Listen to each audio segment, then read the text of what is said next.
Hello friends, आप सभी का स्वागत है मेरे यूट्यूब चैनल रिंकी बुटीक में। तो आज मैं आप लोगों को अस्तर वाले ब्लाउज या सिंपल भी ब्लाउज की कटिंग, ब्लाउज के नाप लेकर मैं आप लोगों को आज की कटिंग बताने वाली हूँ कि आप लोगों के पास अगर नाप के लिए ब्लाउज आया हुआ है तो आप उस नाप वाले ब्लाउज से आप कैसे ब्लाउज की कटिंग करेंगे। तो आज उसी की वीडियो लेकर आई हूँ। तो चलिए हम अब अपनी वीडियो को स्टार्ट करते हैं। ये रहा हमारा अस्तर वाला कपड़ा जो कि 80 सेंटीमीटर है, और ये रहा हमारा मेन कपड़ा जो कि वॉलवेट में, और ये 1 मीटर है जो कि हमें फुल बाजू में बनानी है, और ये रहा इसका नाप वाला ब्लाउज। तो चलिए अब हम इसे नाप कर बताते हैं आप लोगों को कि कैसे नाप लेकर ब्लाउज की सिलाई की जाती है।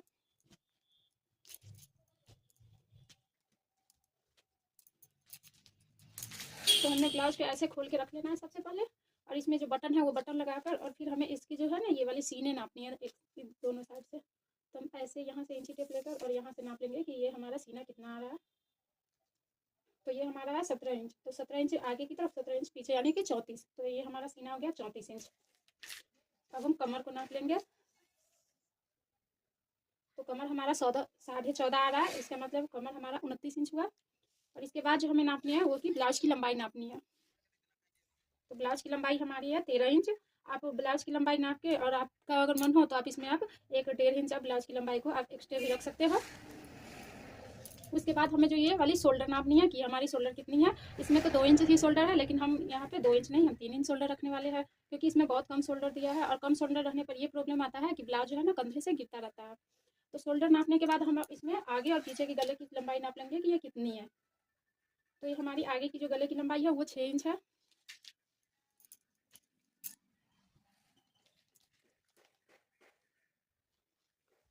और पीछे की गले की लंबाई हमारी 10 इंच है। आप या तो गले की लंबाई भी नाप सकते हो, और आप ना गले की लंबाई नापना चाहो तो आप जो ये पीठ पे जो पट्टी रहता है कपड़ा जितना हमारा, आप उसे भी नाप सकते हो। देखिए ये हमारा 3.5 इंच है, ये वाला जो पीठ पे जो कपड़ा है वो। तो आप चाहे या तो गले की लंबाई आप ले सकते हो, या तो आप इसे भी नाप कर आप इसकी कटिंग कर सकते हो। और दूसरी बात जो हमें लेनी है इसमें कि हमें बाजू की लंबाई देखनी है। अगर बाजू इसमें छोटा वाला है तो आप छोटे वाले की नाप लीजिए, अगर उसमें बड़ा है तो बड़े की नाप ले लीजिए। तो देखिए बाजू इसमें तो हमारी 10 इंच की है, और जो हमें बनाना है उसमें तो हमें फुल बाजू बनाना है। तो ये हो गई हमारी ब्लाउज की नाप। ऐसे हम लोग ब्लाउज की नाप लेते हैं। अब हम चलते हैं आगे उसकी कटिंग की तरफ। तो ये रहा हमारा अस्तर वाला पीस। मैं यहाँ पे ब्लाउज के आगे और पीछे पल्ले दोनों एक साथ ही कटिंग करती हूँ। तो मैं इस कपड़े को 2 फोल्ड कर लेती हूँ।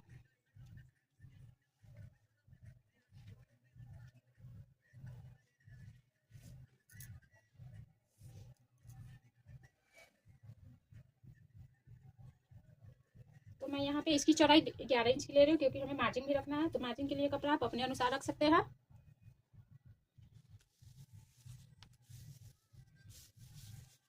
तो हमें इस कपड़े को ऐसे बिठा लेना है, और फिर इसे एक फोल्ड ऐसे करके हमें मोड़ लेनी है।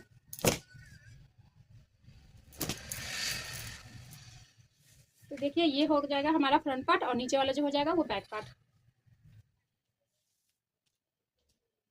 तो अब हम इसकी कटिंग यहाँ से इसे काट कर हटा लेंगे।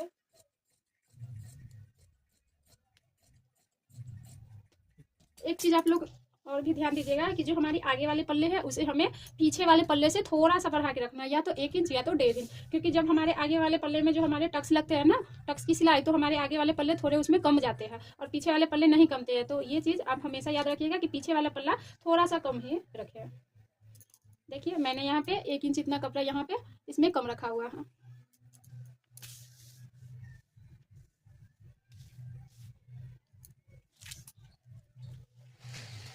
तो अब मैं यहाँ पे इसकी शोल्डर नाप लेती हूँ। तो शोल्डर के लिए मैं यहाँ पे 5 पे निशान लगा रही हूँ। इसमें मैं 3 शोल्डर लूंगी और 2 इंच गले की चौड़ाई लूंगी मैं। तो यहाँ पे मैं 5 पे निशान लगाई हूँ। और ये जो आर्म होल है ना, वो आर्म होल आप अपने साइज के अकॉर्डिंग रख सकते हैं, 5, 6, 4.5। आपके ब्लाउज का जिस तरीके का साइज है आप उस तरीके से रख सकते हैं। तो मैं यहाँ पे 5.5 ले रही हूँ। अगर दुबली पतली रहती, साइज हमारा कम रहता, तो मैं यहाँ पे 5 या 4.5 भी ले सकती थी, लेकिन ये नहीं, दुबली पतली ना ज़्यादा हेल्दी है, तो मैं यहाँ पे 5.5 ही ले रही हूँ। तो इधर से भी हमें 5.5 पे एक निशान लगाकर और इसे एक बॉक्स तैयार कर लेना है।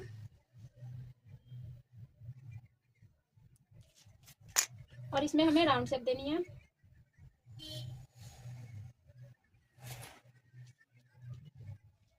अब हमें गले की लंबाई लेनी है। तो गले की लंबाई है हमारी 6 इंच थी तैयार, तो हम उसे हाफ इंच एक्स्ट्रा लेंगे, यानी कि 6.5 इंच। तो यहाँ पे मैं 6.5 इंच पे निशान लगा लूँगी। और ये जो गले की चौड़ाई हमने इधर से 2 इंच ली है, तो मैं इधर से भी 2 इंच लूँगी। अब इसे भी हम एक बॉक्स तैयार करके और इसमें भी हम राउंड शेप दे देंगे।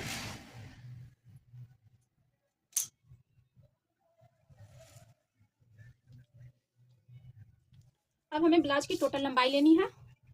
तो ब्लाउज की लंबाई हम यहाँ पे पीछे वाले का जो लंबाई है वो यहाँ पे मैं 14 इंच की ले रही हूँ, क्योंकि हमारा ऊपर से जो कंधे जोड़ने में जाएंगे ना, तो इसलिए मैं 1 इंच एक्स्ट्रा ले रही हूँ। तो मैं यहाँ पीछे वाले पल्ले में 14 इंच ले रही हूँ और आगे वाले पल्ले में इससे 1.25 इंच ज़्यादा ले रही हूँ। तो मैं यहाँ पे 15 इंच में 1 पॉइंट कम ले रही हूँ आगे की लंबाई। इधर से भी हम निशान लगा लेंगे और इन दोनों निशानों को हम आपस में जोड़ देंगे।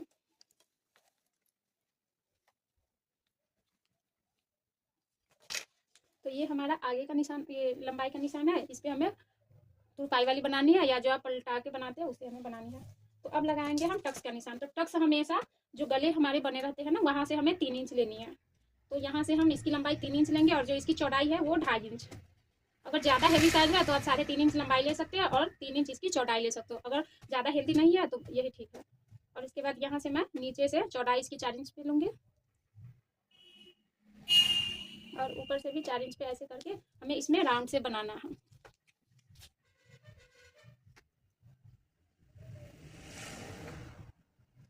एक हमारे ये आर्म होल में चला जाएगा और दूसरे हमारे साइड में आ जाएगा ये वाले टक्स।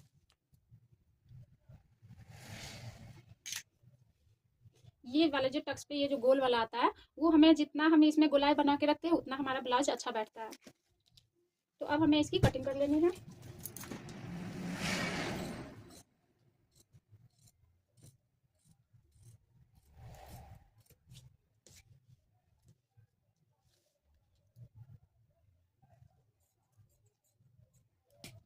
तो ये रहा हमारा बैक पार्ट। अभी मैं इसे साइड में रख रही हूँ। तो देखिए मैंने आर्म होल को कट कर लिया है। अब हमें क्या करना है कि ये जो वाले हमारे टक्स लगते हैं, तो ये आर्म होल हमारा थोड़ा सा छोटा पड़ जाता है, तो हम इसमें थोड़े से और इसमें काट लेंगे, थोड़े थोड़े काटेंगे, ज़्यादा नहीं।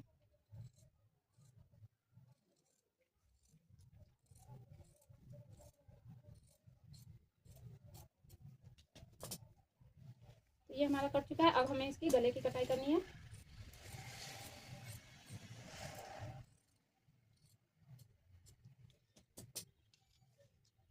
तो देखिए ये हमारा आगे वाला पल्ला तैयार है। अब हम इसे पीछे वाले पल्ले बनाएंगे। तो ये रहा हमारा बैक पार्ट वाला। ये हमारी 14 इंच पे ये वाली जो निशान है वो लगी। हम इधर से भी 14 इंच पे निशान लगा लेते हैं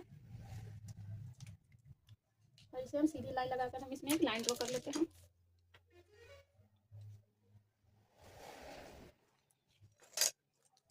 हमें इसमें गले की चौड़ाई भी 2 इंच ही रखनी है। और आप लोगों को जैसा कि मैं बताई थी कि ये वाली पीठ से भी हम इसकी गले पीछे की बना सकते हैं, तो वो थी हमारे 3.5 इंच। तो यहाँ पे मैं 3.5 इंच पे निशान लगा लूँगी और नीचे से गले की चौड़ाई है वो मैं 3 इंच रख रही हूँ। अब इन दोनों को हम आपस में मिलाकर फिर इसमें हम एक राउंड शेप देकर फिर इसकी कटिंग कर लेंगे।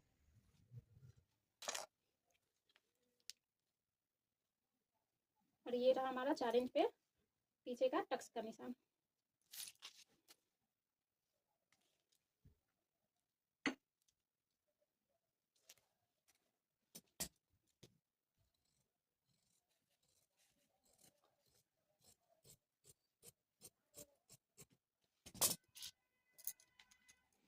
तो देखिए हमारा आगे और पीछे का पल्ला कट चुका है। अब हम इसे कट हमारा कट चुका है। तो ये रहा हमारा मेन फैब्रिक।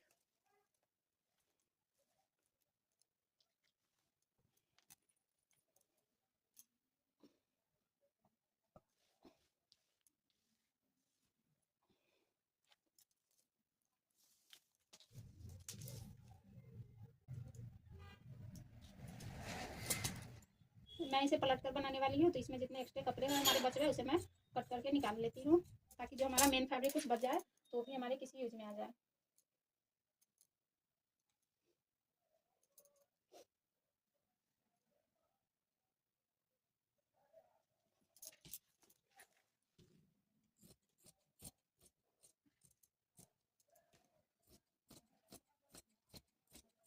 हमें थोड़े थोड़े कपड़े एक्स्ट्रा अस्तर वाले काटनी है, क्योंकि थोड़ा एक्स्ट्रा कपड़ा रहता है तो चलता है, ताकि हमारा इधर उधर कपड़ा अगर हो भी जाए तो कोई फ़र्क नहीं पड़े।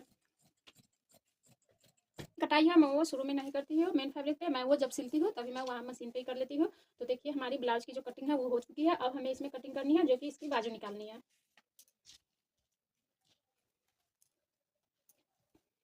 तो ये रहा हमारा बाजू वाला पीस। तो बाजू के लिए हम क्या करेंगे कि जितने भी हमारे बचे हुए कपड़े रहते हैं उसको हम 4 फोल्ड कर लेंगे।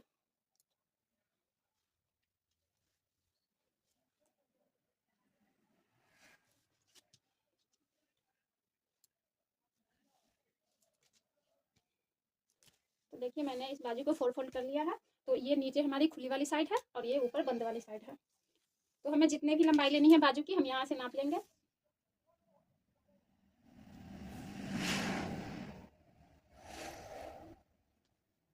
पहले तो ये हमारी वॉलपेट है, तो यहाँ पे मैं एक एक्स्ट्रा वाला निशान लगा लेती हूँ, क्योंकि इसमें आधे में डिजाइन नहीं है तो मैं इसमें पूरी नहीं दे सकती।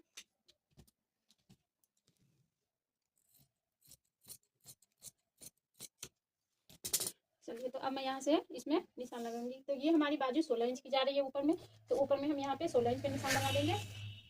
और नीचे में अब हम इससे जो ऊपर है ना उससे हम 3 इंच 2.5 इंच नीचे कम रखते हैं। देखिए ऊपर 16 था तो मैं यहाँ पे नीचे 13 पे निशान लगा रही हूँ। अब हम इसमें बाजू की शेप देनी है।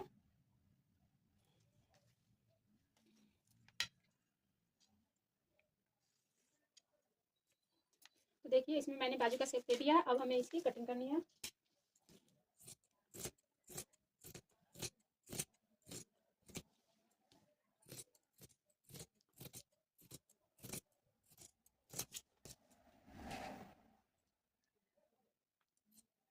तो देखिए हमारी बाजू भी कट चुकी है। अब हमें क्या करना है कि ये जो हमारी बाजू की जो सेंटर है ना ये वाले, इसमें हमें कट्स लगा लेने हैं। कट्स मैं इसलिए लगाती हूँ कि जब भी हम कंधा जोड़ते हैं ना शोल्डर दोनों आपस में, तो वो जो ज्वाइंट वाले मुंह है ना उस पर हम ये कट्स रख कर फिर उस पर हम स्टिच करते हैं, ताकि हमारा बाजू जो है ना इधर उधर बिल्कुल नहीं होता है। तो मैं इसलिए हमेशा इस सेंटर पे एक कट्स लगा ही लेती हूँ। तो देखिए फाइनली मेरी ब्लाउज की पूरी कटिंग हो चुकी है। अगर आप लोगों को मेरा वीडियो अच्छा लगा हो, मेरी ब्लाउज काटने का तरीका अगर आप लोगों को पसंद आया हो, तो प्लीज़ मेरे इस चैनल को प्लीज़ लाइक करें, सब्सक्राइब करें, कमेंट करें और शेयर ज़रूर करें। आप लोगों को